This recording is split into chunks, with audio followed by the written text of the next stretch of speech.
could be worse. How could it be worse? You could have a shit kit. Yes, I definitely don't have a shit kit. So today is maintenance. So today is maintenance day, and I've got my kit out, and gonna get it all cleaned up, reheaded, tuned up, all that kind of groovy stuff. So it should be a fairly tedious but interesting day. So we're gonna get cracking. What do you think? It's gonna be fun. Yay! While I'm doing that, Shane's got his basses down here that he's going to give a full maintenance check to as well. So kill two birds with one stone. While we've got the time, might as well. Yes. Yes. Let's do this.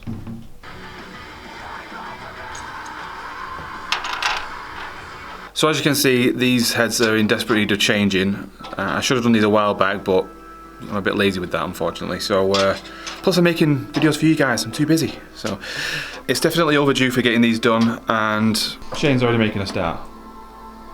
Good boy. I need tutoring. This is for the first time I've reskinned a drum before. Let the master show you how.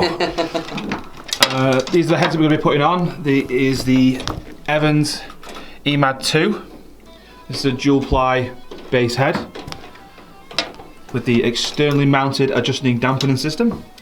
And then for the toms, we're going to be going with Evans EC2 because they are the best heads that Evans do, and Evans are the best heads to use, in my humble opinion. For the snare, I'm going to be using the HD Dry. I tend to flitter between the HD Dries and the Genera Dries. They're both amazing heads, they sound great, and they're reliable. They're a consistent tone each time, so I'm quite happy with them. So why have you gone with the HD Dry then? So I've just said I flip between the HD Dry and the Genera. Right, You're not listening to what I'm saying. This time why you've gone for the HD Dry? You're not listening! Why this time then? This time, the reason why I've gone with the HD Dry is because it came in the Pro Pack. Right, that makes sense. Simple as. Like, these are some of the packs that you can buy from my shop, Silver Lining Studios. This is what you get. So it's the EC2 Clear Rock Pro Pack, 10, 12, 16 tom heads, and then a 14-inch HD Dry.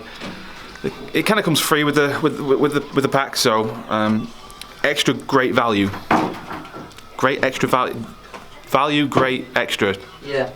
Now the other thing that I use from time to time are these little devils here. These are tuna fish lug locks, and I find that sometimes when you're playing the drums, if there's a particular way that you hit the drums, sometimes the tension rods get a little loose. So having these just sort of attached to your tension rods, they basically stop them from coming undone. So it stays in tune, and it's just reliable each time, really. So I intend to put them on my floor tom because that's the one that comes loose most. But I do find putting them on the bottom lugs of the tom of the rack toms really helps as well. So definitely one to check out. Tuna fish lug locks, and they come in a range of colours. This one's blue. They've got black, red, clear. There's a bunch of other different ones as well. So, oh, we've got a red one here. See, straight away, he's gonna like the red ones because I like red. Because he's a dirty red himself. You see. Whoa. Even though he's wearing a gold top, you know. It's nice. I like it. Anyway, I'm gonna crack on, show him how to do it. He's doing an alright job so far. So yeah, we'll just keep going.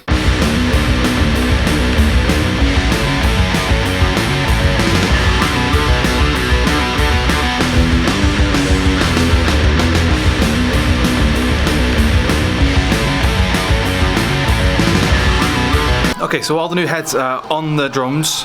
Now I've just got to tune them up. Now what I've done so far is just finger tighten them. So I've gone around and evenly matched them by just finger tightening them, but I've done it in an equal pattern. So I've not just done one side then done the other side. I've tried to do the matching lugs. So it'd be this one and this one. And you finger tighten those both at the same time, and then you do the same with the next ones going around with its exact opposite. This will just allow us to get a nice even tension all the way around, and it's a good starting point for when you start to tune it like we're going to do now. And I have done the same as well with the toms, so that's why it's all nice and wrinkly. How are you getting on, Shane? Not bad, not bad. Final string of first guitar. Hey. Going alright. Looking all snazzy. What have you got there? Do you want to tell us a little bit about your guitars?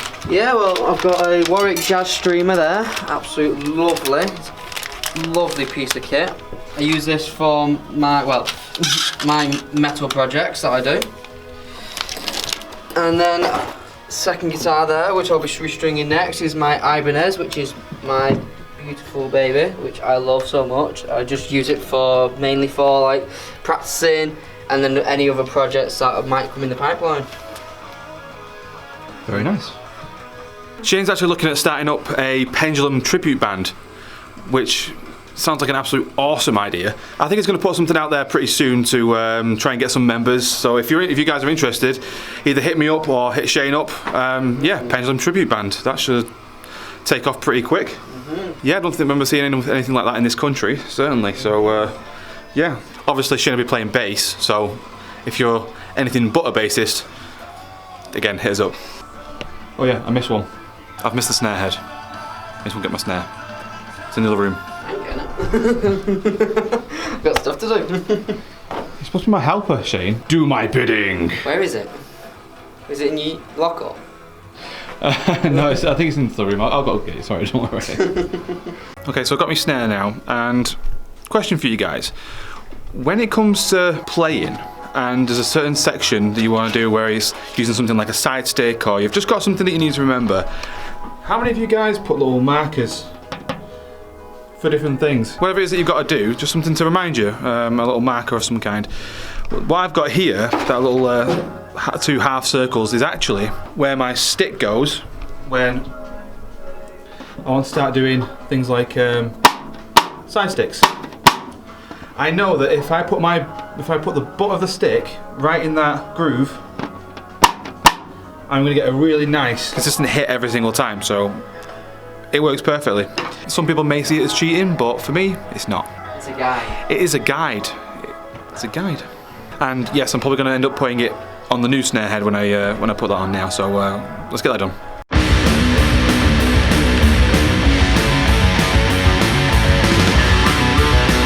Okay, so what I've done now is tuned it up, and I've gone around and pitch matched the whole thing so you can kind of hear it now. It's fairly...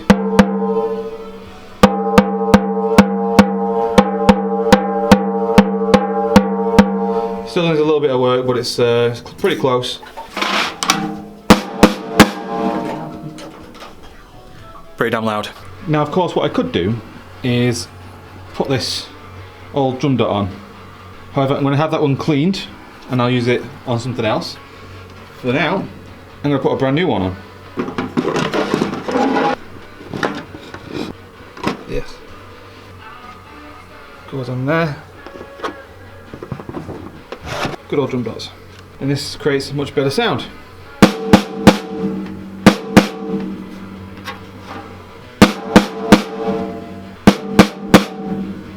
Okay, so as I mentioned before,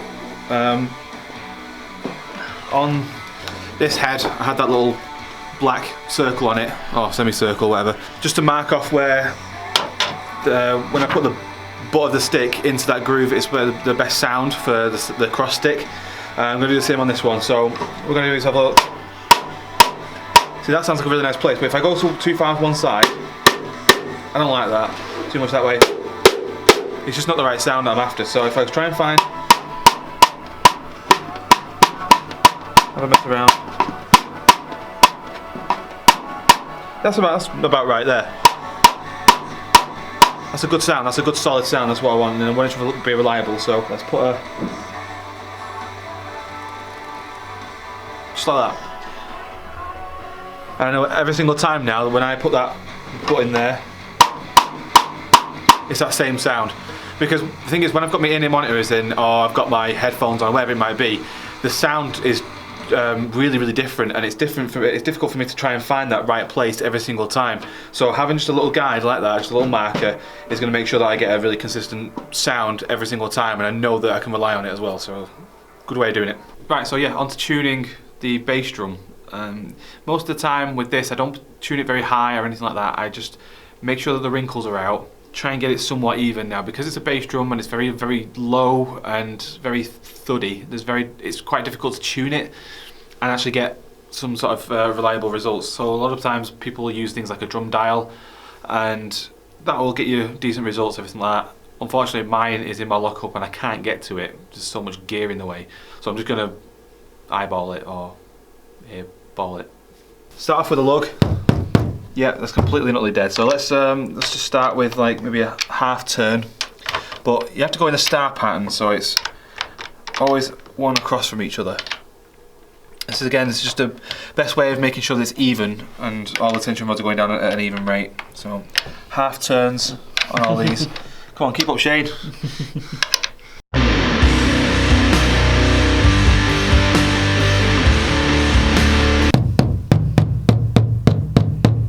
See, I don't know if you guys can hear that through there, but this one has got a lot of tone coming through. But then these ones don't so much. So that means that this one's a little bit tighter than some of the others. So we can either knock that one down or just start taking up some of these other ones to try and match that. Now, I'm not quite happy with the tone of that. I like it a little bit lower, so I'm gonna just take it down an absolute smidgen. That sounds a bit better. And then I'm just gonna like start taking up some of these ones as well. Maybe just go quarter turns this time. One was a little bit too loose, so. And then let's give it a bit of a shove. You can hear that cracking. That's just the head settling in. It's a bit of a daunting sound a lot of the time because people think that it's the actual head cracking or it's the wood cracking. It's literally just the glue on the hoop kind of just settling in a little bit, because at the end of the day, it's brand new and it needs breaking in a little bit. I've seen people stand on them. Now, I don't recommend that. I know that you can do that, and I've seen people do it before and nothing's happened or anything like that. I think it was even someone like Michael Shack did it or something with his snare drum. He actually stood on his snare drum and you could hear the screams of the drumming community all around the world doing it when he did that. But I thought so. Yeah, I think for the most part, just leave it as is. Just give it a little bit of a shove or something like that, you know, a little bit of breaking in, and then just go around again. So you can hear that one's really low, so I was just going to knock that one up just a touch more. You want it nice and obviously nice and thuddy and nice and bassy, but you do want a little bit of attack to come through as well. So just being able to hear a little bit of high end coming through will work really, really well. But other than that, it's sounding pretty close to what I want it. I might knock it up a touch more here and there, but as long as the wrinkles are gone and it's not too loose, I think we're on a winner there. So let's have one more check. That one's a bit low. That one's a bit low. Again, when it comes to tuning these, minimal bits of tuning here and there is going to work really well, because you don't want to go too far with it, because then you have to try and bring it back and it might knock some of the others out. You'd be surprised just how much one lug can affect the rest of the drum. So you've really got to be careful and just keep going around until you find that they're all fairly even. It's a nice tone that you like. It's going to sound different again once you actually hit it with an actual beater, because it's going to be hitting the centre of the drum. So, see, that sounds to me like it's really nice and thick and thuddy, but it's not going to have too much sustain on it that's going to sound like a John Bonham bass drum, which I really don't want. Not for the type of stuff I do. So, I think that's about right. Next we've got the floor tom. I did finger tighten this before, but I've had these other toms sat on top of it because I wanted to again try and break it in a little bit, and you can hear it. Sounds like an asthmatic. Sounds like me when I do any exercise. Yeah, so they're all still pretty tight. That's okay. So again, what we're going to do is start off on one side, and we'll start off with half turns.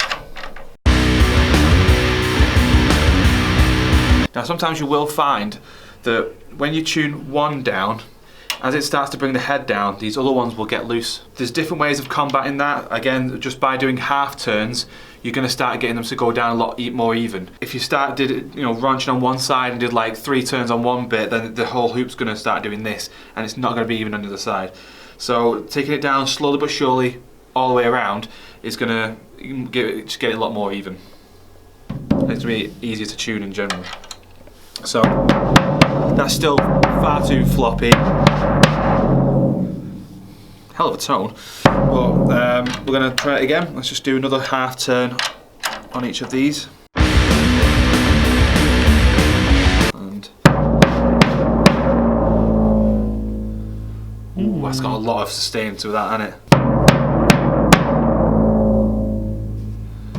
It's very, very close to where I want it. However, there are still a few wrinkles here and there that I want to try and eliminate. Like, you can see it there. That's the main one. I do want to kind of eliminate that a little bit. It's still just a bit floppy. You can hear the miler just sort of. It's just too loose, and it's not going to sound too good. So we'll go around again. Let's do another half turn on each. For whatever reason, like this lug just needed a little bit more tension on it, so that's got rid of the wrinkle in it now, and the whole thing's just sounding a little bit more even.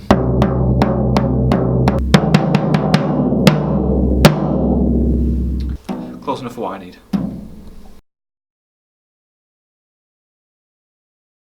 How are we doing, man? How's it going?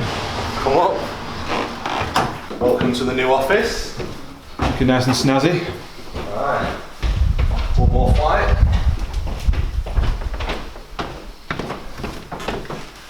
Just come in, man. Straight through.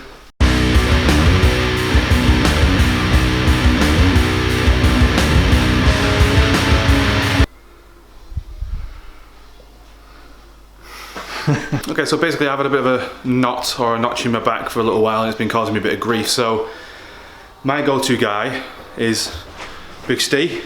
How are we doing? He always sorts me out this kind of stuff. He's been to the studio a couple of times and helped me out doing sessions there. It's just really, really nice, and actually like, it really, really genuinely works. Especially because I'm a drumming and things like that. I get a really bad back sometimes, and yeah, it's just stuff that works. So I'll get Steve to tell you what we're going to be doing today. How we doing, guys? So I'm Steve. I'm Owen's sports massage therapist. He has the camera. Cameras make me very nervous. So basically, all we're going to do, I've assessed his posture. I kind of assess his posture in his drumming position. That's where he spends a lot of his time. That's where we need to optimise him, really, so he can drum for longer, so he's going to drum better. So it's not sitting in the back of his mind at any moment his back's going to go. And that's going to make him play a lot better. So what we're going to do, get him on the table, get some stuff moved around, see what we can find, and hopefully get you moving much better. Yeah? Cool.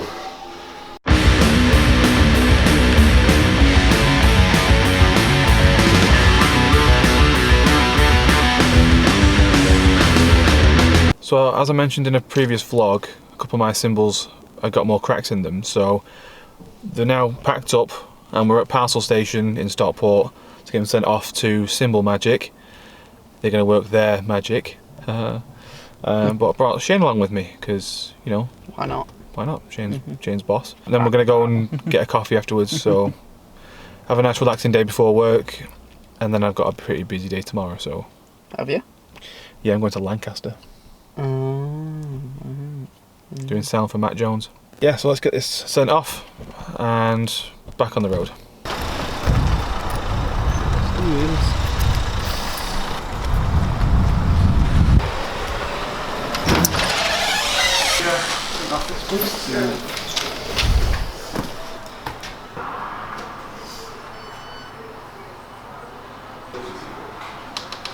That's fine. No, cheers, man. Thanks. Oops. Right, well, that's another job done. Where do you fancy going for coffee? Costa? Costa, Denton, or somewhere in Stockport? It's entirely up to you. There's one in the centre, but it's a bit of a walk. You have to park up and then walk. Oh no, you got the one on the Peel Centre. On the Peel Centre. It's a nice cost, that one. Is it free parking though? Yeah. Well, we'll go Denton. Alright, let's do this. So today I got up to the studio nice and early and set my drum kit up. Had a nice long practice. I wish I could have had longer, to be honest, because I got Metropolis practice on Monday, so would have liked to have got a little bit more done. But for what I did get done, I was very pleased with myself. I think going through some of these other songs where there's certain sections that are really difficult and just you really have to get the nuances and just the timing's absolutely bang on, because even if you're like a 16th note out, it's really noticeable. So everything needs to be bang on. So that's what I was doing today, was kind of going over a few little bits, and it went really well. I was very pleased with today's session.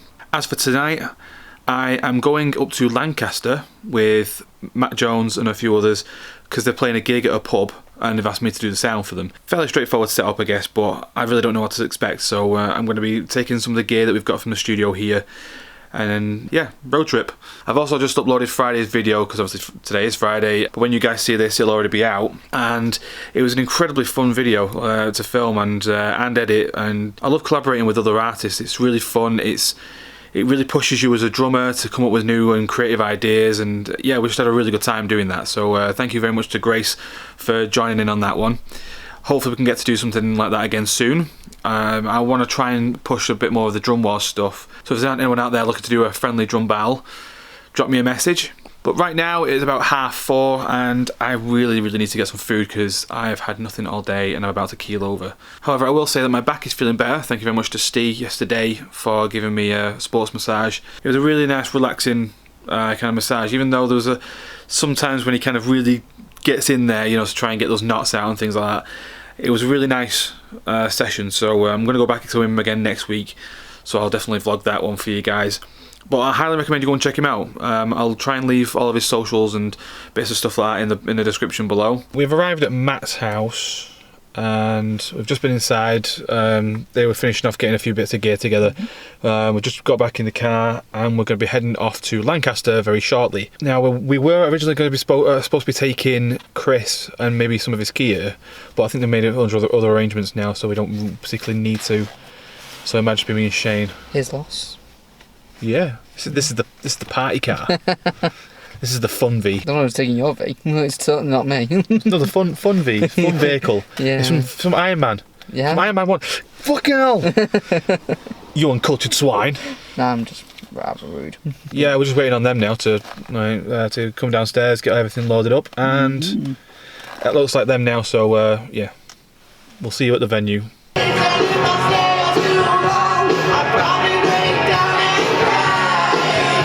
Hello camera, this is so authentic.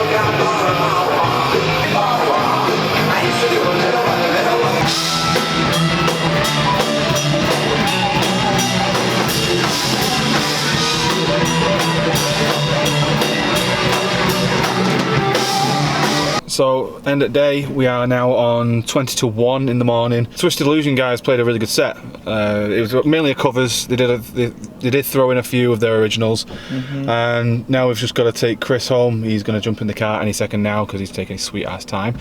And then it's home to bed because we've both got work in the morning. Aye, we do.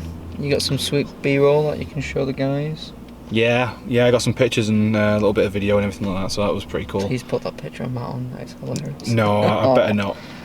That was a pretty bad photo of him. Just caught him wrong, that was all. Yeah, like I say, it's been a really eventful night because it's something a bit different. It's not something I don't really do much live sound. So doing something was alright. Go to the beach now if you really want to. Should we go to the beach? Yeah, at this time of night, yeah. We'll just get lost and then we'll drown. Lancaster's a really nice place. We didn't get to see too much of it. We had a bit of a walkabout before to a Tesco.